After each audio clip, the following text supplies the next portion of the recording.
मेरा ये सब कुछ एकदम चला गया था, खाली ये आंखें बची हुई थी और दांत दिखते थे और कुछ नहीं। 23 सर्जरी हो चुकी है मेरी। कितनी सर्जरी? 23 ये आंखें, ये सब कुछ, ये यहाँ पे सब कुछ लगाया हुआ है। मेरा कहना तो ये था तुरंत मुझे उसके, जैसे उसने मेरे ऊपर एसिड डालना, मुझे भी उसके ऊपर एसिड डालना था। Alpha hospital and trauma centre, engineering college चौराहा, सीतापुर रोड, लखनऊ। बहुत ही खूबसूरत चेहरे लड़कियों के होते हैं, लेकिन इंसानी भेष में छुपे दरिंदे उन्हें पल भर में तबाह कर देते हैं। हमारे साथ एक लड़की ऐसी मौजूद है। आपका नाम बताइए, क्या है? मेरा नाम राजनीता है और मैं मेरठ से हूँ। राजनीता, मुझे बताइए कि जाहिर है कि आपके साथ जो हादसा हुआ वो बहुत ही दुखद है, अत्यंत दुखद है, इसकी निंदा की जाए कम है। ये आपके साथ हादसा कब हुआ था, थोड़ा सा मुझे बताइए। मेरे ऊपर ये अटैक 2013 16 दिसंबर को हुआ था। तब मैं 11वीं क्लास में पढ़ती थी। मतलब ये कहाँ पर हुआ था, किस जगह? ये मेरठ हुआ था। मैं 11वीं क्लास के पेपर दे के आ रही थी, तो एक लड़के ने मेरे साथ छेड़छाड़ किया करता था। तो 3 महीने हो गए, वो मुझे रोज़ाना की टॉर्चर करता, बोलता कि मुझसे दोस्ती कर लो, ऐसा सब कुछ बोलना। मैंने उससे दोस्ती वगैरह नहीं किया। एक दिन मैंने थप्पड़ मार दिया उसके, तो उसने किसी को बुलाया और तेजाब डलवा दिया। अच्छा, तो आप उस लड़के को जानती थी पहले से? मेरे ही गाँव का था वो। अच्छा, आप ही के गाँव। और लेकिन जिससे उसने एसिड डलवाया था वो बाहर का था। तो वो लोग पकड़े गए कि नहीं पकड़े? हाँ, वो पकड़े गए, उनको सज़ा हो गई है। कितने साल हो गए? किस सन में हुआ था? 2013 में अटैक हुआ था, 2014 में सज़ा हो गई है। अच्छा, अभी फ़िलहाल उन लोगों की कंडीशन क्या है?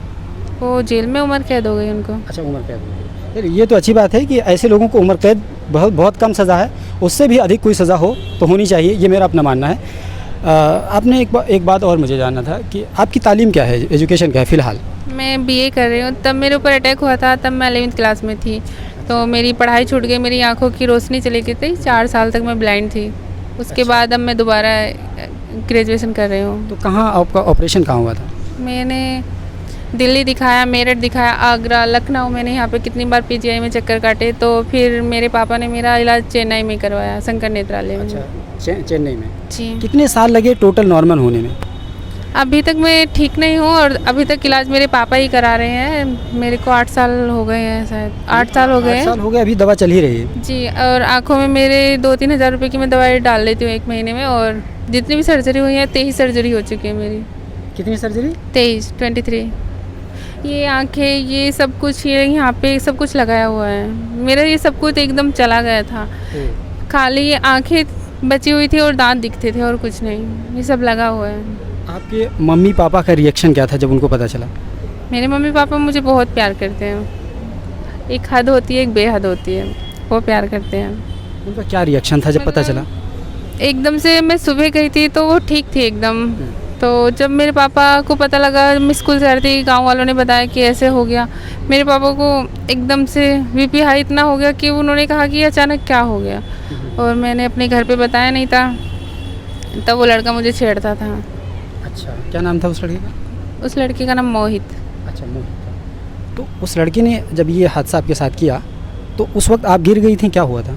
उसने, मैं स्कूल से आ रही थी पेपर देके, तो वो बाइक पे आया, पीछे बैठा था और 2 लड़के आगे थे। आप पैदल आ रही थी? जी, हम पैदल आते थे। आसपास कहीं स्कूल था? मतलब मेरे गांव से एक अटैच गांव था, तो उसी में पढ़ते थे। वो स्कूल की टाइमिंग उन लोगों को पता थी? हाँ, मैं जाती थी उसी रोड से, रोज़ निकल के जाया करती थी पेपर देने स्कूल। कितने लोग थे? मैं और मेरी एक फ्रेंड थी। नहीं, वो 3 लोग थे। तो तीनों को सज़ा हुई? हाँ, तीनों को सजा। तीनों की उम्र कैद की सज़ा हुई। अच्छा, एक चीज़ और कि आपको शिरोज़ हैंग आउट कैफ़े के बारे में कब पता चला? ये 2016। अच्छा, 2016 में। किसने बताया? एक यहाँ पे अंशु राजपूत है, तो मैं ट्रीटमेंट कराने आई थी PGI 2016 में। तो उसी के थ्रू मुझे दोस्ती हुई, उसी के थ्रू मुझे यहाँ पे पता लगा। और फिर 2016 में पता लगा, 3-4 साल मुझे अपने पापा को मनाने में लगा कि मुझे जॉब करने जाना है। तो उसके बाद 2019 में मेरे पापा ने कहा, तब मैं यहाँ पे आई। और तो आप यहाँ लखनऊ में फ़िलहाल रह रही हैं? हाँ, मैं यहाँ पे रेंट पे रहती हूँ, रूम लेके। अच्छा, तो ये टोटल इसमें कितने स्टाफ्स काम करते हैं यहाँ पर शिरोज़ हैंग आउट में? आपको बता दूँ दोस्तों कि ये Sheroes hang out cafe Lucknow का एक ऐसा हैंग आउट कैफ़े है, एक कैफ़े है जो एसिड अटैक सर्वाइवर्स के द्वारा चलाया जाता है। ये अगर आपको मैं दिखाना चाहूँ तो यहाँ पर आप मेरे कैमरामैन से कहूँगा मैं दिखाइए, वो उस तरफ दिखाइए। मायावती जी ने जो पार्क बनाया था, अंबेडकर पार्क पत्थरों वाला, जिसमें हाथियाँ बहुत सारी लगवाई गई थी, उसके ठीक सामने, उसके गेट के ठीक सामने शिरोज़ हैंग आउट कैफ़े है, जहाँ पर एसिड अटैक सर्वाइवर्स काम करती हैं, उनको रोज़गार दिया गया है। तो मतलब मैं ये तो नहीं पूछूंगा कि आपकी तनख्वाह कितनी देते हैं, क्या देते हैं, लेकिन मतलब गुजर बसर हो जाता है इतनी सैलरी से? हाँ, मैं अपना खर्च उठा लेती हूँ, पढ़ाई का खर्चा उठा लेती हूँ, बस मैं अपना ही खर्चा चला पाती हूँ। अच्छा अच्छा। और कितने भाई बहन आपको? हम 4 भाई बहन हैं। आप कितने नंबर की हैं? मैं 3rd नंबर की हूँ। बहनों में 3rd नंबर या भाई बहनों में सब में 3rd नंबर? सब में 3rd। एक छोटा भाई है, एक बड़ा भाई है, उससे बड़ी दीदी है, फिर मैं हूँ। अच्छा, यानी आप तीसरे नंबर की हैं। और सारे भाई बहन क्या करते हैं? मेरी दीदी की शादी हो गई है और मेरे 2 भाई पढ़ते हैं। एक भाई मेरा आर्मी में है, एक मेरी दीदी की शादी हो गई है, एक छोटा भाई है, एक मैं हूँ, मेरे पापा हैं। अच्छा। आपने क्या नाम बताया था? मेरा नाम रजनीता। रजनीता। नाम थोड़ा थोड़ा सा इसलिए मुझे याद नहीं रहेगा, कोई बात नहीं है। तो रजनीता, मुझे एक बात और बताइए कि उन लड़कियों के बारे में आप क्या सजेस्ट करना चाहती हैं जिनके साथ लड़के छेड़ते हैं? उन लड़कियों को आप क्या कहना चाहती हैं? छेड़छाड़ तो मेरे साथ भी हुई थी, मैंने थप्पड़ मारा, मेरे साथ ये नतीजा हुआ। मैं नहीं चाहती कि और किसी लड़की के साथ ऐसा हो। मैंने अपने घर पे नहीं बताया था, वो मेरे साथ छेड़छाड़ करता था। जब भी किसी के साथ कुछ भी हो, वो तुरंत फ़िलहाल अपने घर बताएं और घर वालों से अपनी बात कहें, वो शायद उसे समझाएं या कुछ भी करें। मैं यही कहना चाहती हूँ। अच्छा रजनीता, मुझे बताइए कि आपका क्या कुछ सपना था? पहले मुझे दरोगा बनना था। अच्छा, क्योंकि आपका आर्मी बैकग्राउंड है। जी, मेरे पापा आर्मी में, मेरे चाचा आर्मी में, मेरा भाई आर्मी में। मुझे भी दरोगा बनना था। जी। लेकिन मेरे साथ ये हादसा हो गया, तो मेरी अब ये सपना बहुत पूरा सारे हो सकता है कि नहीं? मैं अपने सपना हर हाल में पूरा करूँगी। हिम्मत नहीं हारनी चाहिए कभी। बिल्कुल।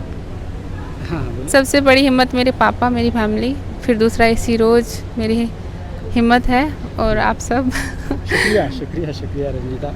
बहुत ही दुखद बात है। ये तो बहरहाल कोई नहीं चाहेगा कि फूल जैसे चेहरे को पल भर में झुलसा दिया जाए, लेकिन ये बहुत अच्छी बात है कि जिन 3 दरिंदों ने ये हादसा किया था आपके साथ, उन्हें उम्र कैद की सज़ा हुई। ये बहरहाल अच्छी बात है। इसको आप इंसाफ मानती हैं? इंसाफ तो भगवान उनके साथ करेगा, क्योंकि ये सज़ा उसने मेरे साथ ऐसा किया, उसको क्या मिला? मेरी ज़िंदगी ख़राब करके, मेरा चेहरा जला, अपनी ज़िंदगी ख़राब कर ली उसने, मेरी ज़िंदगी ख़राब कर ली। उसको मेरा कहना तो ये था, तुरंत मुझे उसके, जैसे उसने मेरे ऊपर एसिड डालना, मुझे भी उसके ऊपर एसिड डालना था। एडवोकेट कोमल शुक्ला मेरा नाम है और मैं पिनाकिन वेलफेयर फाउंडेशन की अध्यक्ष भी हूँ। जैसे हमारा एनजीओ इसी सब क्षेत्र में काम करता है कि किसी भी महिला को किसी प्रकार की नीड हो, या हम लोग यहाँ अक्सर इसी वजह से आते हैं कि हमारे थ्रू किसी भी तरह अगर इनकी हेल्प हो सकती है तो हमसे जितना हो सकता है हम इनके साथ हमेशा खड़े हैं। इनको किसी भी प्रकार की ज़रूरत हो तो बेशकली हम आपको नंबर अपना दे देंगे, तो वो हमसे कभी भी कोऑर्डिनेट कर सकती हैं। Alpha hospital and trauma centre, engineering college चौराहा, सीतापुर रोड, लखनऊ।